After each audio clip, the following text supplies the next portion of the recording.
a very tamed woo. It's very subdued woo. Yeah. How you doing? Good, good. Thanks for doing this with us in our makeshift room with... It's nice. It's well appointed. It's well painted. I like it.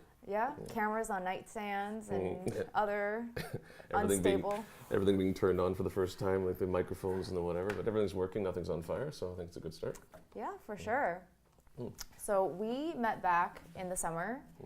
And I think at the time when I walked in, I was asking you very like newbie-ish questions. I'm like, describe your sound. Yeah. How did you get started? But I think it's a great place to start. But so let's go way back when. Oh, way back when. I'm trying to remember what I told you before, just to make sure get my story straight. No, I probably mentioned that. I think what was the very first? I mean, I have a musical family. Or music is in my family, so my mom always sang, was in the choir and stuff, and sang around the house. And my grandfather didn't play an instrument, but he was a definite audience member. Like he knew what he liked. He used to listen to Lawrence Welk and such, and so the spectrum of what I listened to was way all over the place. You'd have my grandfather listen to Lawrence Welk and some oldies, and mom listening to Peter Tosh, and then you had grandma listening to. I had the Irish Rovers going on in the house at the same time. So, but probably like from when I actually got to decide what I wanted to buy and listen to myself would probably be. Richie Havens was one of the first that I remember seeing, and just a guy singing by himself with an acoustic guitar, and just he was the first act at Woodstock actually. That if you've seen the movie Woodstock, I haven't. No. it's worth checking out. Even just like the segment that he's in, but the segment they show in the movie that I thought for years was just all he did. I thought he had like a regular set, like a 45 minutes or something, but. The man played for 3.5 hours straight because no one could get cars in to get the other musicians in, so they just kept getting him to play for time. So, but and I actually got to meet him as well in the store there when I was working the first time at the music store. So that was a kind of nice thing. Yeah. Amazing. Mm-hmm. Yeah. And we talked about, I guess, your two very different cultural backgrounds. Mm-hmm. Yeah, being Irish and Jamaican. Yes, I start fights and then I mediate them. I don't know if there's a bunch of ill-conceived one-liners about that, but it was an interesting. It's always been an interesting blend because I don't know. It's taught me that music is just music.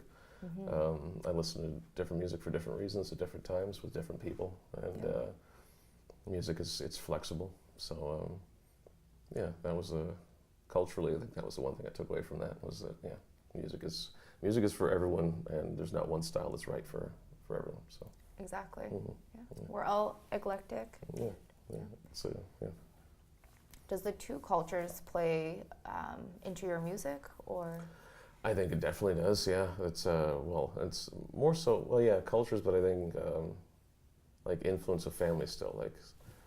Like the stuff that my mother listened to when in my formative years. Still, I know there's still some of that rolling around in my head, and there's. Stuff that like the fingerstyle that I play. I remember watching my cousin, who's a journalist and he's not a professional musician, but he's a great player. And I remember watching him learn a Leona Boyd song, and just on an old ghetto blaster and stopping the tape and rewinding it and just listening to it and learning it by ear. That was something I always sort of aspired to with the fingerstyle. And I'm not classically trained, but I've got my own I found my way around it. He seems to like my playing now, so that's a compliment. So nice. Yeah. Yeah, that's so crazy. So how did your parents meet, actually? Mother and father were both nurses. Mom's still a nurse. She should retire and get it, be done with it already. I keep telling her to retire. But yeah, both nurses, and just met, and it was an unusual meeting. Owen Sound, Ontario was definitely people peeking behind out from curtains. I think when they walked past, I think it was kind of a frowned upon thing. But my grandfather, my mother's side, really had. My family was always very good. There was no sort of. There's never been any sort of prejudice that I can tell in my family whatsoever. So it must have been. It's the best possible situation because I think in the city at the time, I won't bore you with stories, but there's some. Just like my mother's landlady, like literally peeking, like when they come home from a date or something, like literally peeking out through the. Oh, it's that. What's that couple? Oh, out in the open, like where everyone can see it, like 11 o'clock at night. My God. But yeah. But I mean, another beautiful side of Canada, I feel like, is just like different people getting to know each other. Yeah, exactly. and for the most, exactly. And I think it's maybe what was once unusual is it'd be unusual if it wasn't like that now. So that's cool. Exactly. Yeah. Awesome. Mm. Yeah. And we talked about you making new music and what you just played for us now. This is sort of new this year, and it's I was saying before we started that it's done enough to play it live. I've played it live a couple of times, but when I sit down to use all my new microphones and recording equipment I've been acquiring, it's probably going to change by the time it's done, because I tend to get distracted. This is why I don't have anything done of my own yet. I like deadlines when I work with other people as a bass player, as a musician, they give me deadlines, and it's their project, so I don't want to fail them, so I'll do it. But for myself, it's just so open-ended that I get distracted easy. Yeah. Also, I realize making a promise to yourself is so much harder. Yeah. Because you're like, I have all the time in the world. Yeah. And when there's other people involved, you're like, you can't let them down. But, sometimes you got to put those deadlines on yourself as well. It's the only time that I've worked, especially musically, when I've done that, there was a 3-piece band I played in years ago. And we sort of fiddled and farted around and stuff. And then we got a gig, and we had to fill 4 hours of a night, and we had 12 songs. So wow. we had 2 weeks with which to prepare. So that was the beginning of, I do deadlines. Like I'll set something for myself sometimes. I'll set myself up to just panic and do it, because I'll get it done. And so usually something good comes from it. It's not exactly healthy. I got to find another way around that. But how that story ended is 2 weeks finished. We had like 80 songs or something. Now, granted, a bunch of them were different variations on the blues scale, so I mean, you can milk a lot out of that. But we got the work done. That's sort of, fortunately, that work ethic has followed me along. I have to fine tune it, but yeah, give me a deadline and I'll hit it. So I'll just track you down through social media. Yeah. Well, if I ever get the social media done, this is the other thing. The website, I got myself the domain name davematthews.ca, and then davesolomonmatthews.ca, and I've taken the site down because I didn't have the content for it, and I have to do everything all at once. I'll get somebody else. You set a date for me. Yes. I'll get you at the end of this, we'll write down a bunch of dates on paper and put it in a hat, and I'll have to stick with whatever I pull out. Yeah. Maybe. All very immediate short-term deadlines. Yeah, like tomorrow, 4 o'clock. Must get Twitter set up. Yeah. Pronto. That I actually did on the way down here. I tweeted, though I don't know if it's a proper Twitter account I should use, but I tweeted that I was coming down for an interview, and so amazing. It's a start. Yeah. I'm working on it. Exactly. But speaking of Dave Solomon Matthews, or davematthews.ca, I was like, you totally need to have a brand new separation from, no offense to Dave Matthews, but I feel like you deserve your own, I think what's funny, I work with I used to work with Jeanette Dowling. She's in a bass player in a band called Danny Lash and the Looks. Very talented, very sardonic and funny. And she always, no one ever says just my first name. It's always my first and last name. And it's, I think they feel there's a punchline there, but there's no punchline. It doesn't bother me, but what's funniest is that it's my name first, as far as I was concerned. But it absolutely doesn't matter. I'll usually, on signs, I'll put David Solomon. Yeah. And then, but if I talk to you outside and introduce myself, I'll say my name's Dave Matthews. The most important thing for me is that I wouldn't want to exploit anything about that. That seems kind of cheap. Yeah. And just when you're dealing with getting in contact with people on social media, it's a very specific name. So it's you're competing with, he's got millions of other fan sites and people that have put the other stuff for him. So yeah.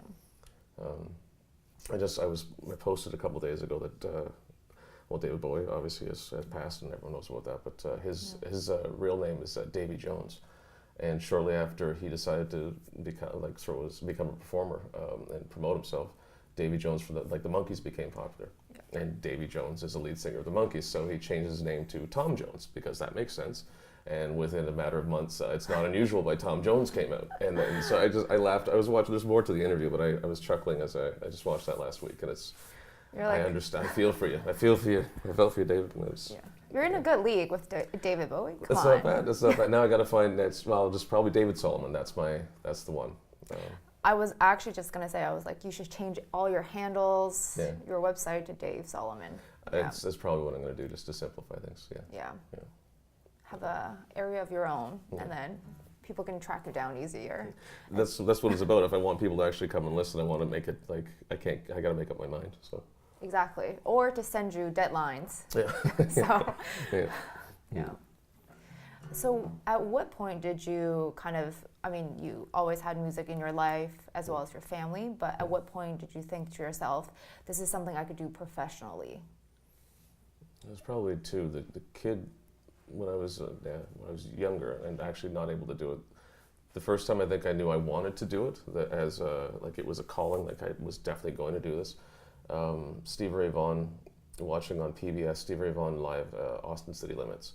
And I watched this guy put a guitar behind his head, play with his teeth and between his legs and all. It was just good blues and great solos, and he was a big feathered hat on him, like it was just a big personality. And I knew that was what I wanted to do. When I actually decided to do it as like professionally, I was 23. I didn't do it. I kept thinking in my head that I had to practice more before I could play live. And then at 23, a deadline came. That was the gig with the. We had to fill the 4 hours or whatever. So, and from that point on, we were playing. We opened up for the Headstones. We opened up for White Oak Mason. We opened up for all these different bands that came through town, and we played constantly. We were playing probably 5-6 times a month, not getting paid what we should have gotten paid. Like, oh look, $50, guys! We're just, and, it would all go into the gas tank. But yeah, so that was probably. When I was a kid, so probably when I was 12, I thought I wanted to do it. And then I played. It's not like I didn't play at all in the years in between, but actually becoming a professional musician, getting a paycheck for it was probably not until my early 20s.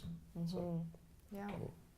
And I think before when we were chatting, we hear a lot about like these overnight, success stories, people getting discovered through internet or whatnot, but there's not a lot of focus on just, everyday musicians who just love doing it and they kind of have to source their income other ways.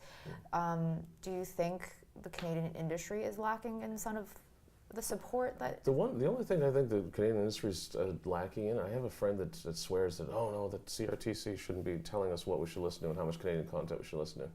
And he might be right, but all I know is that when there was a sort of bylaw on how much Canadian content had to be on the radio and had to be on TV, I could name you 30 bands that are no longer around that no one would ever heard of. They would never have gotten out of a bar. Like, and they're just the bands that I didn't even like, maybe that I didn't even listen to. That just I knew their names and I knew their singles because the stuff was on there. So you had like these years of.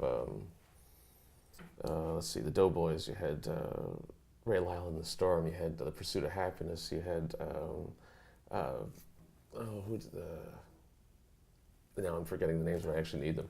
But that's the one thing I think the Canadian industry is failing on. We've got all these, people are really starting to, social media now with David Bowie passing away and Lemmy passing away, you have all these people commenting that, oh, well, when we used to pay for music it was great and now we have to listen to Bieber and this, that, and the other thing. If you promoted local bands, there's tons of talented people around, but there's in favor of the Walmart sort of the pop bands. That's all you're getting. And if you actually listen to some of the Canadian bands, there's some really good stuff going on. I have some friends right now that I have no idea why they're not famous, why more people aren't listening to them. It's just they're not getting the proper radio play, but from their own cities, their own country, their own province. It seems silly. So. That's kind of, what we do too. Like we just go to the Horseshoe, Lee's Palace, whatever, and just see whatever show. Like and it's just was it 4 or 5 of the 4 or 5 of the top bands right now, or top artists in the world? You've got Drake, you've got The Weeknd, you've got Bieber, you've got like some of the biggest bands, like world artists worldwide are Canadian, and they're actually the top 3. Whatever. Even if it's not your style, it's still pretty. The effect they're having is still pretty massive. So. I think record companies need to get desperate again and start just grasping at straws, and maybe they'll accidentally find something good because they don't know what they're doing. Exactly. They have no idea what they're doing. Yeah. And like the flip side of social media is like it's so easy for anybody to record in their own room. Yeah. You can post it online, but it's hard for you to stand out because there's just so much noise out there. And like noise is a good way to put it. It's static, right? It's not like that it's all bad or anything, but there's just so much to wade through to get to something. So, there's got to be a better way to strain it or to siphon it and to siphon out the talent. But it's great that everyone's got access to it. It's making it easier, but it's muddied the waters at the same time. It's been a benefit and it's been the bane of it. So, yeah. Plus and downsides. Yeah. But we should still get you on to those social media sites. I'll still There's if you're gonna try anything, you can't just turn your back totally on it. But I always like my problem is I like playing live and doing it, just going out and. It sounds cheeky, but doing the work. But I actually like going out and playing, and that's the part where I really, if I could get somebody else that was for some reason to sucker them into doing this for me for no money, that'd be fantastic. But that hasn't come along yet, so I'll have to, yeah, I'll have to get the other side of it myself too. But yeah, I'm just signing myself up and Matt up to videotape you. Go, and I'll get you back later whenever the money starts rolling in. Exactly, but I mean, for us, this whole thing is just a learning experience, and I think. When I was trying to describe it to Matt, I was like, he's a guy who I met when I was volunteering, really liked the sound. Here's the Instagram video I took of him. I think it's really awesome. Good. So, yeah. There's an Instagram video? There is, and a lot of people commented. Yeah, I need to show you sometime. But yeah, it's just you from the back because you were facing out to the street. Yeah. But yeah, a very small clip. Oh, cool. I always like seeing clips that other people have, Exactly. And compiling that stuff and saving it at home on the hard drive to eventually be used someday. Someplace. Yeah. But we'll get you started. But yeah. Cool. Well, this is, thanks for the, I need, thank you. Yeah. Cool. For sure. Aside from, I guess, like making music, recording it on your own, how hard is it for artists to kind of get the attention of record labels and have them commit to you? It's about having your stuff together. I have a very talented friend, Lisa Marie Kruchek, that's she's a constant lesson to me in what you're supposed, like she does the grant stuff on time. She's got business cards down. She got the pressings, the press package, whatever. It's having your stuff down because that's actually what'll bring you out from the chorus. It'll separate you from the static. If you have yourself together, I think that's mostly what they're looking for. Someone that they can, if you're going to a record company, they want to know that they can work with you, I guess. Yeah. I'd assume. But well, there's also I think the biggest thing is having that, but the other component is you got to be able to go out and do it live, because as much as the record company likes you, it's word of mouth. If somebody sees you and they tell a friend and they tell another friend, and then I think that's the biggest thing, is blending those two together. And it's rare to have. I think maybe that's what makes an artist or makes a professional artist, is someone who's able to balance the musicianship or the professionalism with the musicianship with the professionalism. Right? Yeah, for sure. And also kind of just like staying motivated, because oftentimes you have to support yourself and getting day jobs and stuff like that. Well, I had a boss. I had a boss one time that actually had a day job that knew as a musician. He said, only 60%. I think he was trying to break my will. Only 60% of musicians. How do you put it? It was really backhanded. Only 60% of such and such make it in the industry. And I said, well, maybe I'll just be snarky back at him. I said, maybe I'll be part of the 60%. But it sort of shone a light on. I don't think that's why you play. Some people do definitely want to be an artist to rich and fame, etc. But I think you're compelled to do it. If you're a singer, you're a singer. If you're a painter, you have like famous painters. Most of these people, unfortunately, it's not a good story. But most of them were dying penniless. But they were clearly composers, artists, whatever. Historically, aren't appreciated in their own time, and usually they have to suffer through it. They call it starving artists. Well, it's for a reason, because there's a lot of people that think that they don't put a value on it. Mm-hmm. So the only reason that you would possibly be doing is because you love it and because you're compelled to do it. Because to do it to get famous is hilarious. It's like winning the Powerball or something. It's like winning the lottery. If you're lucky enough, great. Or maybe if you know the industry enough, you can manipulate it enough, maybe. But but I don't think you'll be happy once you get there, because you're not actually doing something you truly enjoy. No, and usually those people get exposed to, because it's pretty clear that you're if you're a sham. It kind of comes out in the wash. People eventually get you. I mean, like they'll catch on. So yeah. I mean, same thing for us. Talking to people, asking questions is what I do through volunteering time, but it's a lot of fun, and I feel like during those times I feel the most present versus doing something else. My mind is always scattered. Yeah. So well, that's a good way to describe it. Most present, most. I'm struggling to get the other half of the business side of it down, but when I'm playing, there's no struggle to it. It's I can do that for hours, and often do actually for minimal amounts of money. I'll do that for 4 hours at a time often. But it's when it's probably, I could say the same thing, when I feel the most present, when it makes the most sense. Yeah. So when you're feeling like you're most yourself. Exactly. The song that you just played for us, do you have a name yet, or? Tentatively Gone. I mean, I tentatively, just because, but the names for my songs usually change as well when it comes time to. And I like to leave that open. Before I put a button on it, I like to give it every opportunity for inspiration to sort of to tell me what it's supposed to be called. So until I absolutely need to, okay, we're about to press it, we need to know, or like we need to copyright it, or we need to register it with SOCAN. So what's it called? Until that moment, I like to keep it nice and sort of loose.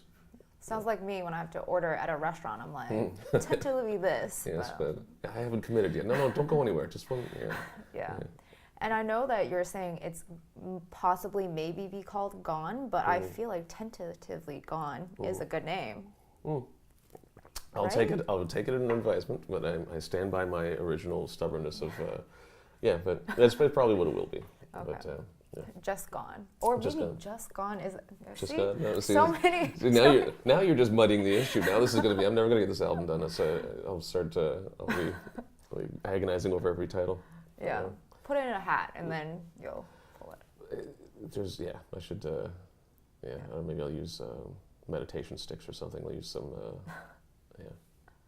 Lots of methods. We'll figure it out. Yeah, something will occur. And what's your kind of not major, but what kind of inspires you during the previous year when you were writing some of this stuff down? So like to inspire me, I try and it's the oddest things. It could be something I've read. It could be a quote from something. It could be my reaction to something. By looking back at my reaction to something and wondering what the hell was I thinking. But what inspires me, it sounds kind of basic, like wordplay, but I like what inspires me is some of my songs will be just plain and simple. This is what it is, and other times I wrap it up and stuff. So trying to get across an idea that makes sense to me. It doesn't necessarily have to make sense to anybody else, but trying to get across an idea is, and when I get it done, that sort of inspires me to do it again. So I don't know if that's answering the question, but just life in general. Life in general. That's moments and so retrospective looking at. I guess everything's looking back, but just sifting through and looking back and seeing what was learned from that moment, or why did that occur, or what was the joy in that, what was the sadness in that, what was that's something. And sometimes it's just a song, sometimes it's just a ditty, right? It's just something that because I got a riff that I like, but a lot of the time if it gets to the point where I'm making lyrics for it and where it just stays with me as something I've played over and over and over again, there's something that I'm working out, and there's an idea that I want to get down. So until it's, and I leave it open-ended, so until it's done, I'm constantly sort of picking away at whatever idea the song is about. Cool. Yeah. And how about for Tentatively Gone? Or Gone. You're stuck. No, Tentatively Gone. We'll go with Tentatively Gone for the purpose of the interview. It's Tentatively Gone. Yeah. What was kind of your reflection or story behind that? Looking at, what was that? I think that was, my apartment's a mess, and I think I was going through my papers and stuff were so old notes. I scribbled down. I've got so many notebooks half filled with lyric ideas, something like middle of the night, and I'm just grabbed a pencil in the dark. You can barely read your own scrawl, and so I'll just keep everything. And it was something I found that was written. I won't go into what was written, but it was kind of a diary. It was journalish. It wasn't an official journal, but it was journal-like when I read it now, and just reminded me of a time in my life. I think it was 15 or 16, and just where I was living when I was trying to figure out. I'd moved out of the house when I was just turned 17, and decided to trek all the way to North Bay, which was You're too cool. It was at a horrible. 17. Yeah. Oh my goodness. It was fun, but I mean, looking back on it, it was definitely lots of life experiences and lots of stuff was learned. I can't even get into that because there's years worth of untapped moments from that. But the biggest thing I took away from that was just a relationship with a friend, how it sort of it shifted, and I think each part of that song, I haven't actually really analyzed it too much, but I think each part of that song describes a different sort of thought or struggle in that I was kind of in this journal form that I was going to, like with friendship and what am I doing, and the whole idea when I'd moved was I had this plan of what was going to happen and what I was getting away from, and the fact that I hadn't really gotten away from much. I just sort of took it with me. And that was the first realization that I didn't even realize it then, but that looking back on it, that moving doesn't separate you from stuff you're trying to get away from. You take it with you. So, but mostly, so that's like there's more. I delve into that more with other songs, but that part of that song was just me. I wrote just after reading, just these scrawled bits of paper from David when he was 16, 17, and just little snippets. Young David. Yeah, young I. Wow. Yeah. And did you like leave Toronto to go to North? No, North I Bay? lived in Owen Sound, Ontario. That's Okay, where my mother Owen still Sound. lives. So, rural Ontario. That was. I mean, it's Owen Sound. I played in the. I couldn't imagine growing up a kid in the city. I often wondered when I first got here how kids do it, because I had like the Niagara Escarpment there and bush to run through, and it just wasn't the. It was a different thing. It was good, and most of the musicians that I grew up with there there's some really talented people there. Yeah, not enough places to play, so we all sort of fed off each other, and Joel Morelli, Peter Devlin, Samantha Martin. Actually, Samantha Martin just played. She played Massey Hall last year, which is kind of a hometown girl. Sort of makes good. And used to play with her quite a bit. And, so Owen Sound of all places where I grew up, and lots of musicians. I guess that's what we do. Awesome. Because if you don't know how to fish or fight, you really need to learn an instrument. So Pick up a guitar. pick up a guitar, really. Yeah. Crazy. And did you stay in North Bay for a long God time? no. I stayed there for 9 months and turned around and it was. When I try to tell a story, I can't even give you an anecdote because one anecdote bleeds into another one, and no, I left. I left after 9 months. I had enough of that, enough freaky stories, and I decided to come back and give. I think I moved to London. I went back to Owen Sound for a few months, and I moved to London. I moved around a bunch, actually, mostly on Waterloo, London, Guelph. Loved Guelph. Wow. And then this is the longest stretch. I moved here I always avoided moving to Toronto. I don't know why. I think I thought it was too big that you just get lost and it's faceless. But I have my corner store lady. I got my grocer. My butcher knows me. I mean, it's not as. I learned that pretty quickly that the majority of the friends that I've got now, I've met a bunch of lifelong friends the first year I was here. So Awesome. I've been Toronto's home. So Yeah. I feel like we need another time where we set out like a timeline of how everything happened. Where did you go? Yeah, it'd be an interesting timeline. I've done that myself a couple of times, just remembering stuff and going, wait a second, why was I there? When did I get there? Oh, I was there after. Yeah, Guelph's a great town for music. I almost moved there, but Toronto's slightly better. Just a little bit. Just a little bit. Slightly bigger. It's got the venues is the biggest thing, slightly bigger, but Guelph was a lot of fun for just some avant-garde musicians and learned some banjo there. So I've got banjo in my repertoire thanks to Guelph. And, Awesome. Mm-hmm. And you said one of the titles that you tentatively wanted to have was "No Time Like the Present," or I remember that. Yeah. Yes. That was the joke. There was I used to tell people I'd have friends that would legitimately still ask me, so when are you going to put something out? Because they, not necessarily fans, but I guess most of my friends are fans.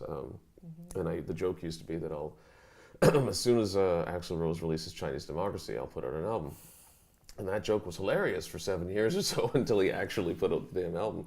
So, and that always sat in the back of my head. I think at the first time when I thought No Time Like the Present was the first run I was going to take at doing an album, I thought that would have been the title.